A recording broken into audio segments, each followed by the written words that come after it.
So this last section, I'm calling it CU 101, and some of the senior staff folks in here have been to this, I do this thing called Director Literacy. It's really for your board of directors, and there's some overlap here, but I've taken from these slides the things that I really think all the way down to the teller level that an employee should understand. And some of it is quite simplistic, and some of it is it's stuff you just never thought about, but I think you should understand it, even if it's the first day on the job. Okay, we're gonna distinguish between credit unions and banks here, and I'm gonna need some participation. Okay, so I'm just gonna ask questions. Nobody's gonna be on the spot. But in credit union land, what's a share? Savings account. Savings account. Why is it called a share? Members have to own a share of the credit union. Okay? Members have to own a share of the credit union. In credit union land, who owns your institution? Members. Each member owns one share. What if I have $5 in Hereford, Texas Credit Union, Hereford, Texas Federal Credit Union? Is it 25? Okay.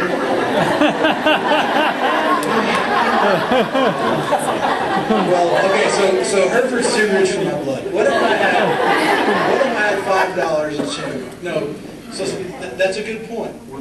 To be a member, you must own one par share. Your credit union bylaws dictate what that par value is. It cannot exceed $25.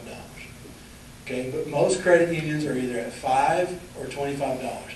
That's why tellers, when you say to a member, you have $100 in your account, you have $95 available, right? How many of you have said that before? You can't make all of it available. What if you make all of it available? The account's closed.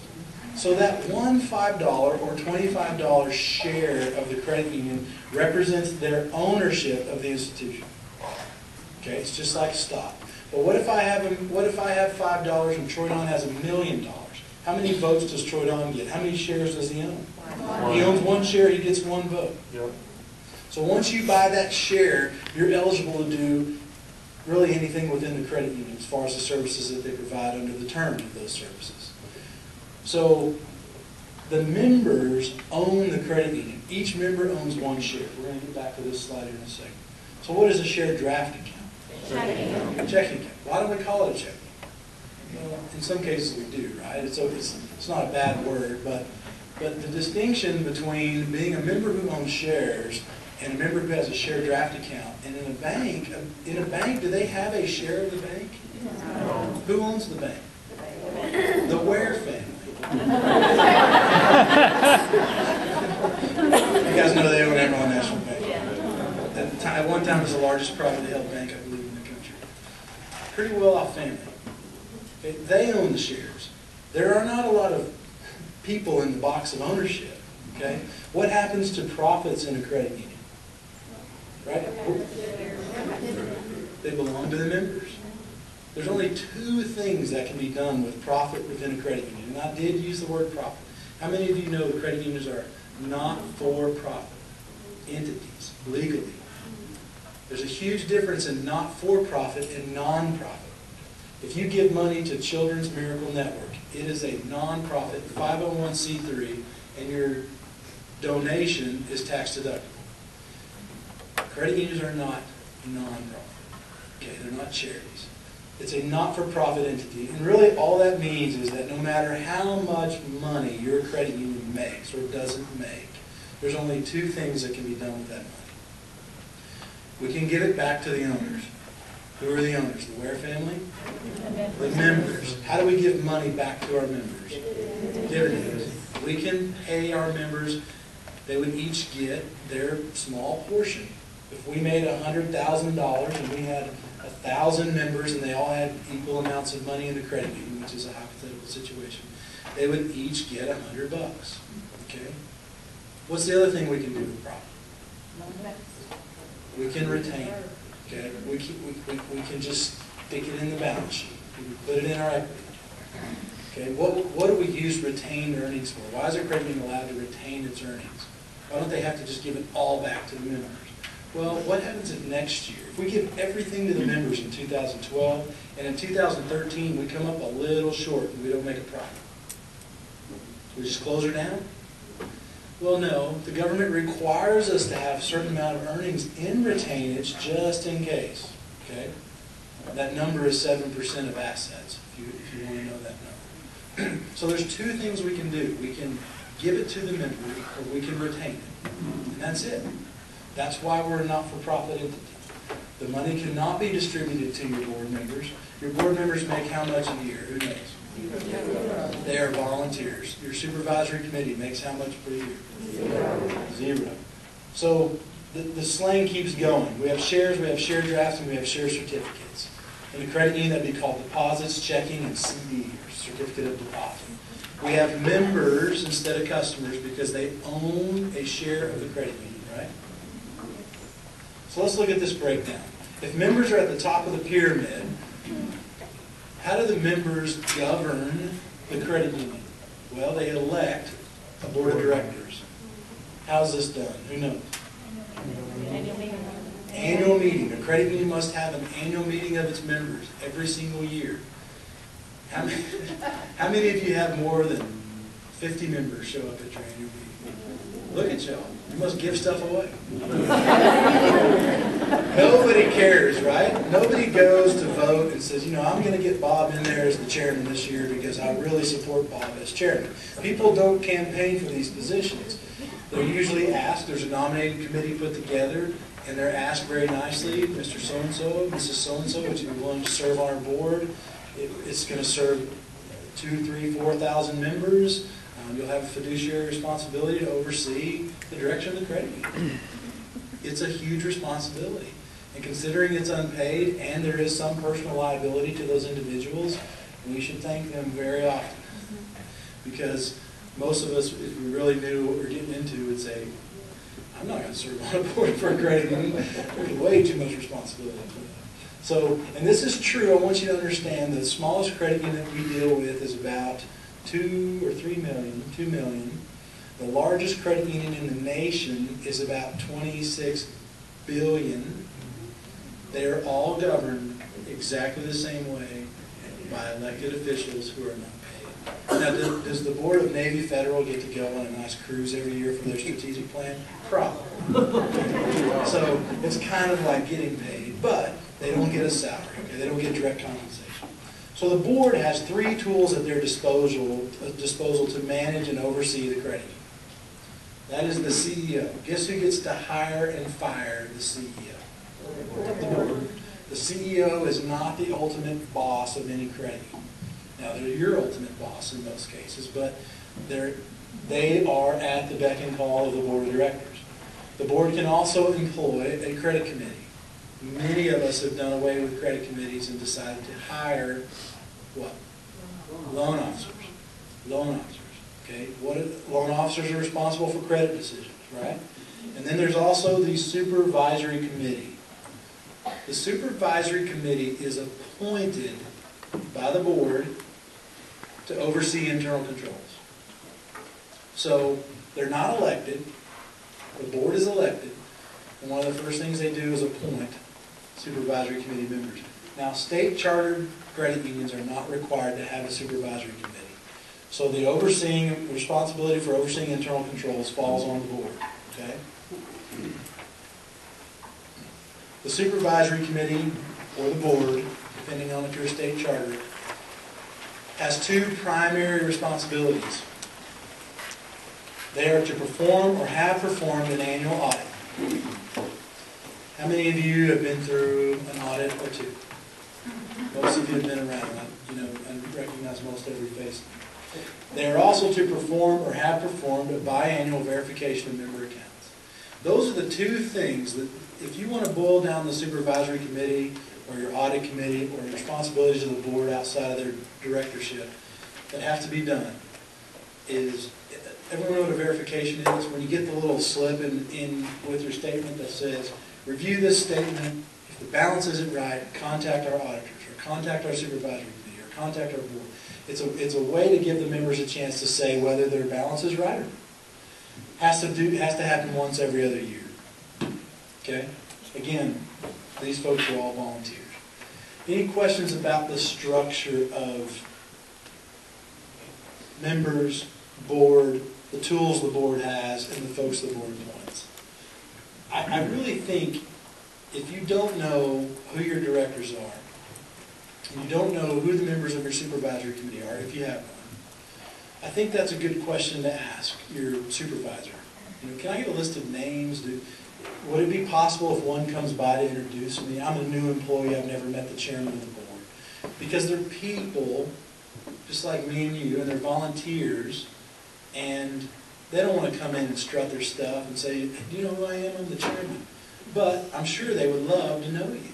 I'm sure they would love to know you. And I get this all the time when there's fraud and stuff going on, and I say, why don't you just go to a board member and just tell them you saw the CEO put money in her purse? And they say, I didn't know any of the board members. Well, I mean, is that the board's fault? Yeah, it is. But we can take some responsibility too and say, just ask your supervisor, introduce me. I don't know them. I've never met him or her.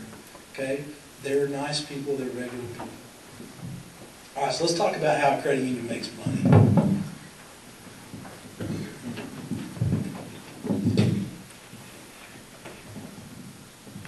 I'm not going to get very far.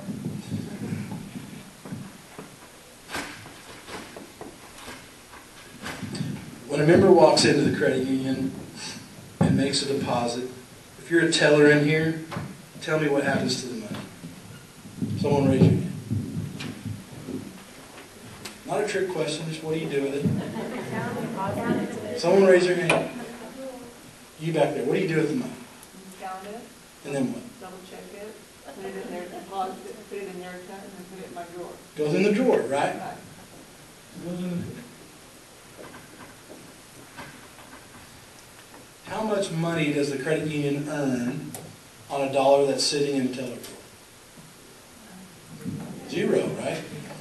If you've got a drawer that's paying a dividend or a vault that's paying a dividend, you let me know, because I will buy that drawer from you. Okay? And stick with me. What do you do with your drawer at the end of the day? Balance it. And then what? Lock it in the vault. Goes in the vault. How much does it earn while sitting in the vault? Okay, so far a member walks in, makes a deposit, we put it in the drawer, we put it in the vault. What do we have to pay that member to give us their money? A dividend, right? So we're paying the member every day that we have his or her money, we're paying them a dividend. What are we earning on that money? Nothing, right? So how do we keep the doors open? Why do we let people bring us money? Well, because there's things we can do with that money to start to earn money. And hopefully we earn more than we spend, right? That's called the spread. So let's say the week goes by, the vault gets really full, it's busting at the seams. The CEO walks by and says, my gosh, look at all that cash. Let's deposit that money. Okay?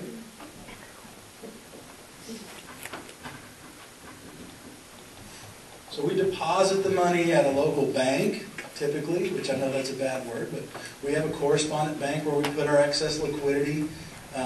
Here, a lot of people use Wells or Emerald National. What are you using her for? Emerald National. So we deposit our money. It's excess money. We don't need a ton in the vault, right? We just need enough to get us through each day. It's a security issue anyway. When we deposit that money, something starts to happen. We start to earn dividends ourselves, right? Now Emerald National says, thank you for that $100,000. In return, we'll pay you 25 cents a year. It's not very much these days. Okay? But, so remember, we're paying our members, so we've got to get this money to work. So we look up after a month or so of doing business, and the deposits, that is our account over at Emerald National, or our account at Wells Fargo, or our account at Southwest Corporate, which is now Catalyst, is really full. I mean, we've got several $100,000. What can we do? Invest. We can invest. Okay? So we call up a broker and we say, I'd like to buy a big jumbo certificate of deposit from any financial institution in the U.S. that's federally insured, I don't care which one, but one that's paying a good dividend. And the broker says, I got this 1-year CD over here that's paying 1%. And you say, great, okay? So down here, we might be getting 1%, or, excuse me, 0.25%. And up here, we may be getting 1%. These numbers are inflated, unfortunately. So we're finding a better use. Remember, let's go back to where this started. A member walked in and handed this teller some money. That's what started this whole transaction. The money goes into the left side of the credit union's balance sheet as cash, but then we can do with that cash whatever we can to maximize our rate of return. And what do you think in most cases is a credit union's maximum rate of return? Loans. Let's put 4.99%. So if I've got a bunch of money in my deposit account, earning this measly, crummy old 0.25%, and I happen to be paying my members about 0.25%, so I'm really kind of breaking even, which means I can't really afford to even pay my staff. Why don't I just go ahead and loan it out? Why don't I just, man, let's just go for the 4.9%. Seems stupid to invest it or deposit it. Who knows the flaw with that logic? Unless you have one of those revolvers that we saw in that picture earlier, you cannot make someone walk in the door and borrow your money. Right? We are subject to loan demand. We are subject to the will and action of our members. So we can entice them, we can advertise, we can have great rates, we can call them, we can market, we can sell them, but we can't make them. So we have to move. I call this like the ladder of usage. Okay, we have to move up or down the ladder, however you want to look at it, as we can. Why don't we just, if a dollar comes in, why don't we just invest it? Well, typically your broker's going to say, call me when you got about $100,000 to invest. We don't buy small lot investments in credit union land. We don't buy CDs for $300. Okay, we have to have $100,000 to even buy a CD. So this process is important. Why don't we keep the vault empty if it doesn't pay us a dividend? Well, because the next member that walks in is going to be really mad when he or she tries to withdraw $5 and we say, come back tomorrow, we'll try to get some from our broker. So you've got to manage this flow of cash, but this is what happens to a dollar that comes into credit union. So you've got to understand that the role you play as a teller or a loan officer is very important. I mean, the money coming in, and if the CEO says, hey, we need to keep our drawers under $5,000 in balance or something, is that a security issue? Yes, but it's also a liquidity management issue where we're trying to maximize the rate of return on those dollars so that we can keep our doors open. I mentioned earlier that there's only two things a credit union can do with its profit. And one of them is to stick the money in reserves. Okay? Reserves, to calculate reserves, you would take everything you had in the equity section of your balance sheet and you would divide by total assets. Well, what the heck does that mean? Well, it means just that. No, I'm teasing. What it means is if you guys, once a dollar comes in and it's to put in the vault or a deposit or an investment or a loan, it's considered to be an asset of the credit union. It's producing income for the credit union. Okay? We have to have 7 cents of every dollar. Now that's the dollar that comes in, that goes in the teller drawer, that goes in the vault. 7 cents of that has to be in reserves, or we cannot stay open. That's according to regulation. So it's kind of weird. You think, well, what if we get a whole bunch of deposits in and we really don't make money on those deposits? How do we build our reserves? Well, the answer is you don't. If we don't make a profit, remember we're not for profit, right? We're credit unions, we're here to help people. But if we don't make a profit, then nothing goes into our reserves. And if nothing goes into our reserves, then we cannot stay above that 7% threshold. So 7 cents of every dollar, new dollars, old dollars, future dollars, past dollars, has got to be in our reserves. So credit unions are compelled by regulation to make a profit. If we don't, we can't stay open very long. Because what happens is, what do? Jay, you want to buy some flowers for your wife. You go to your checking account and it's completely empty. I mean, it's bone dry. But you've got this savings account over here, and it's your anniversary. What do? You draw from it. You draw from savings? Mm-hmm. Y'all think that's a good idea? I think it's a good idea. Men, do you think it's a good idea? Okay. So a credit union does the same thing. Okay, the reserves. If you're an accounting-minded person, the reserves sit in the balance sheet. But at the end of the year, if I haven't made a profit, my checking account is empty. If I'm a credit union, I still have to pay my staff. I still have to pay dividends to the members. I still have to pay rent. So where do I get the money? I go to my savings account. I go to my reserves and I pull money out. So when a credit union doesn't make a profit, it lives on reserves. How long should Jay live on reserves? Well, hopefully not very long, right? We've got to get something in the checking account or we're going to run out of money. We're going to be homeless. So credit unions are no different. If there's nothing in the reserves or not enough in the reserves, we better be making a profit. Because if we're living on reserves, it's the same as you and I. I mean, I go to my savings account on a regular basis to make ends meet. But there's only so many times I can do that. And then the account's empty. Any questions about reserves?